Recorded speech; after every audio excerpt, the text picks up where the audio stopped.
Hello అండి అందరికీ. ఈ వీడియోలో మనము భారీగా ఎస్బీఐ నుంచి ఒక నోటిఫికేషన్ అయితే రిలీజ్ అయింది.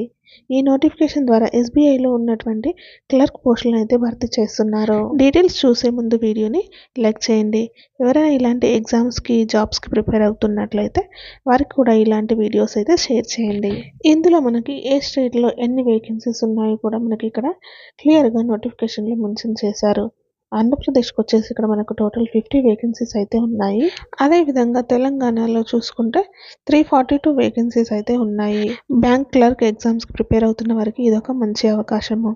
తప్పకుండా మిస్ చేయకుండా అప్లై అయితే చేసుకోండి. ఈ నోటిఫికేషన్ ద్వారా టోటల్ 13,735 వేకెన్సీస్ని అయితే భర్తీ చేస్తున్నారు. ఈ పోస్టులకి అప్లై చేసుకోవడానికి ఏదైనా డిగ్రీ కంప్లీట్ చేసిన వాళ్ళైతే అప్లై చేసుకోవచ్చు. ఇంజనీరింగ్ డిగ్రీ ఉన్న వాళ్ళు కూడా ఈ పోస్టులకు అయితే అప్లై చేసుకోవచ్చు. ఏదైనా బ్యాచిలర్ డిగ్రీ కంప్లీట్ చేసి ఉన్నా కూడా ఈ పోస్టులకు అయితే అప్లై చేసుకోవచ్చు. దీనికి అప్లై చేసుకోవడానికి ఏజ్ లిమిట్ డీటెయిల్స్ చూసినట్లయితే మనకి మినిమం 20 ఇయర్స్ అయితే ఉండాలి. మ్యాక్సిమం వచ్చేసి 28 ఇయర్స్ లోపు ఉన్న వాళ్ళైతే అప్లై చేసుకోవచ్చు. అదేవిధంగా ఏజ్ రిలాక్సేషన్ కూడా అప్లికబుల్ అవుతుంది.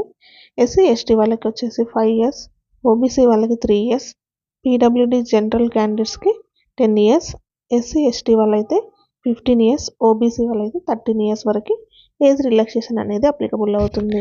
ఏజ్ రిలాక్సేషన్ అప్లికబుల్ అయ్యే వాళ్ళు ఎస్సీ ఎస్టీ వాళ్ళైతే వాళ్ళ మైనారిటీ సర్టిఫికేట్, అదేవిధంగా ఓబీసీ వాళ్ళైతే నాన్ క్రిమిలేయర్ సర్టిఫికేట్ ఇవన్నీ కూడా ఖచ్చితంగా ఉండాలి. ఒకవేళ పీడబ్ల్యూడీ క్యాండిడేట్స్ కనుక అప్లై చేసుకుంటున్నట్లయితే దానికి సంబంధించిన డిజబిలిటీ సర్టిఫికేట్ కూడా ఖచ్చితంగా ఉండాలి.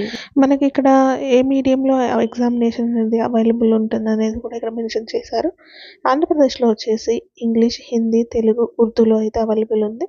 అదేవిధంగా తెలంగాణలో వచ్చేసి కూడా సేమ్ తెలుగు, హిందీ, ఇంగ్లీష్, ఉర్దూ ఈ లాంగ్వేజ్లలో అయితే మనకి అవైలబుల్గా ఉంటుంది. సెలక్షన్ ప్రాసెస్ చూసినట్లయితే మొదటగా మనకు ప్రిలిమినరీ ఎగ్జామ్ అయితే నిర్వహిస్తారు.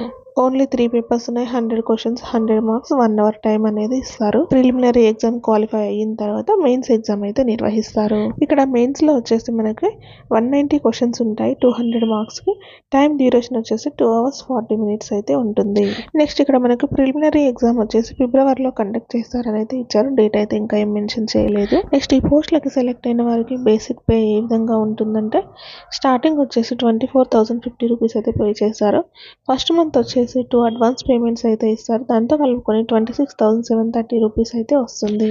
24,000 నుంచి 64,480 రూపీస్ వరకు అయితే పే స్కేల్ అనేది ఉంటుంది.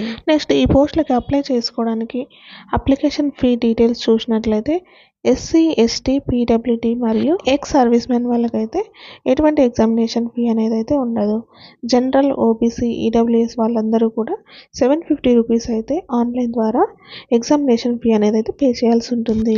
బ్యాచిలర్ డిగ్రీ కానీ ఇంజనీరింగ్ డిగ్రీ కానీ కంప్లీట్ చేసినటువంటి మేల్ మరియు ఫీమేల్ క్యాండిడేట్స్ ఎవరైనా కూడా ఈ పోస్టులకు అయితే అప్లై చేసుకోవచ్చు. మనకి క్లర్క్ పోస్టులకి భారీ సంఖ్యలో నోటిఫికేషన్ అయితే రిలీజ్ అయింది కాబట్టి ఎటువంటి ఛాన్స్ అయితే మిస్ చేసుకోకండి. ఈ వీడియో కనుక మీకు నచ్చినట్లయితే ప్లీజ్ లైక్ చేయండి, షేర్ చేయండి.